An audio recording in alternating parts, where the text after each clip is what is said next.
لہجہ آپ کی شائستگی کا آئینہ، کشور ناہید۔ ایک معزز شخصیت نے سامنے آنے والے ملزم کی عدالت میں داخل ہونے پر بے ساختہ کہا، آپ کو دیکھ کر بڑی خوشی ہوئی ہے۔ اب اسی ملزم نے ایک اور فون پر بات کرتے ہوئے اس معزز شخصیت کے بارے میں کہا، وہ تو نہ جانے کیسا ہے۔ یہ ہے تہذیب اور لہجوں کا فرق جو آپ کی بنیادی تربیت کو ظاہر کرتا ہے۔ آپ روز دن میں کئی بار وزیر داخلہ کی گفتگو شروع ہوتے ہی اپنا فون اس لیے بند کر دیتے ہیں کہ معلوم ہے لغویات کے ملغوبے کا دفتر کھل جائے گا۔ اسی طرح مگر ذرا اس سے کم وزیر اطلاعات کی بھی زبان پھسل جاتی ہے۔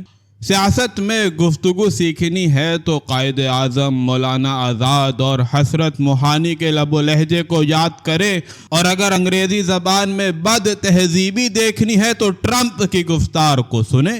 ہندی میں بد زبانی سننی ہو تو امیت شاہ کو انڈیا کے کسی بھی شہر میں بولتے سنیں، ٹی وی اور کان دونوں بند کر لیں گے۔ اچھی انگریزی سننا ہے تو رابرٹ فرسک کو سن کر لطف اٹھائیں۔ آئیے پاکستانی سیاست کے مہروں کے لہجوں اور الفاظ کا انتخاب کرتے ہوئے جائزہ لیں۔ احسن اقبال اور خرم دستگیر بولتے وقت ہائپر نہیں ہوتے، جبکہ عمران خان ہو کہ فواد چودھری اور کبھی کبھی شہباز شریف بھی ہائپر ہو کر طعنہ دینے کو مقابل لوگوں کو مکار فریبی کہہ کر دل کی بھڑاس تو نکال لیتے ہیں، مگر پڑھا لکھا شخص ہر چند بہت سے نوجوان ہیں مگر گفتگو کی شائستگی سیکھنے میں بلاول بھٹو اپنی ماں اور نانا کی طرح بولنے اور آہستگی سے چوٹے کرنے کا لہجہ اختیار کرتے ہیں۔ ادیبوں کا لہجہ سننا ہو تو اپنی فاطمہ بھٹو انگریزی میں اور ٹونی مارسن کا بولنا آپ کو سننے کی طرف مائل کرتا ہے۔ سب سے زیادہ خوبصورت طارق علی کی تقریر ہوتی ہے۔ نثار چودھری کئی گھنٹے بولتے تھے، گفتگو میں مغز کتنا ہوتا تھا؟ سب ایک دوسرے سے پوچھ رہے ہوتے تھے، کہنا کیا چاہتے ہیں؟ 3 دفعہ وزیر اعظم پرچیوں والے سے ہٹ کر جب بولتے ہیں تو گفتگو میں آج بھی مجھے کیوں نکالا والی تلخی ابھی تک عود کراتی ہے۔ ابراہم لنکن جب نئے نئے سیاست میں داخل ہوئے تو وہ آئینے کے سامنے کھڑے ہو کر اپنا انداز منتخب کرتے تھے۔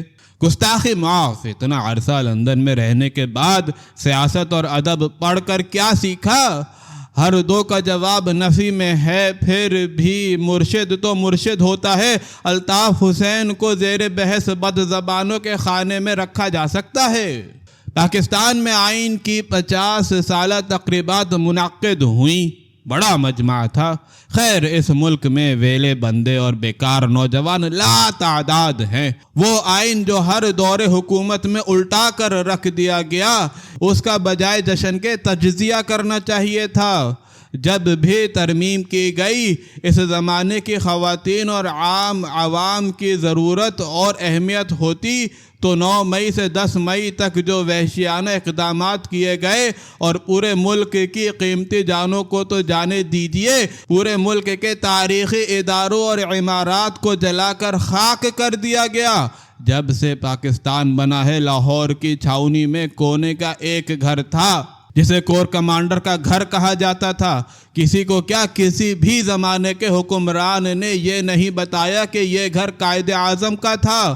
اب جب میڈیا نے شور مچاتے ہوئے بار بار جناح ہاؤس کہا تو تاریخ دانوں سے پوچھا گیا کہ اس عمارت کا قائد اعظم سے کیا تعلق رہا ہے۔ پتہ چلا یہ قیام پاکستان سے پہلے قائد اعظم کا گھر تھا۔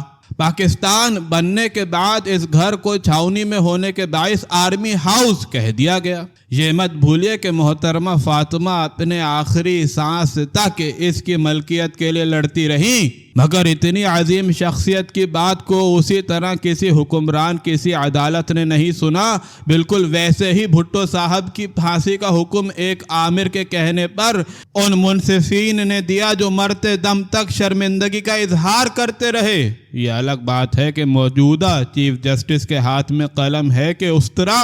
اس سے کیا فرق پڑتا ہے کہ ہم نے اسی طرح بنگالیوں کے گھروں، بلڈنگوں اور دانشوروں کو پھانسی دے کر گھروں کے دروازوں پر لٹکا دیا تھا؟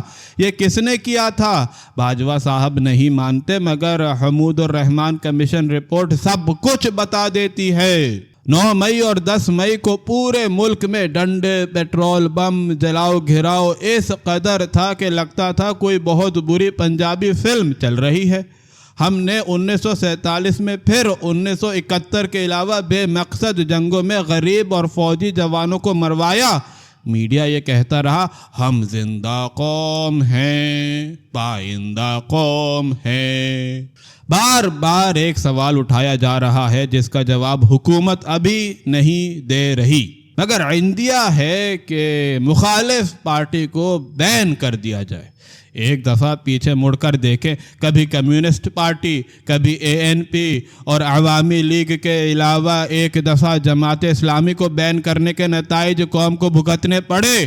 حکومت یہ بھی کہہ رہی ہے کہ دہشت گرد جو پکڑے گئے ہیں ان کو مقدمات کا سامنا کرنا پڑے گا، پھر وہی عدالتیں کیا ان کو بھی خوش آمدید کہیں گی؟ مجھے اس عمر میں بار بار یہ خیال کیوں ستا رہا ہے کہ ساری حکومت، ساری پولیس، ساری فوج ایک طرف، وہ جو باقاعدہ تربیت یافتہ جلاؤ گھیراؤ کے کرنے میں مشاق تھے، وہ 2 دن تک وہ کرتے رہے جس کی تربیت تھی۔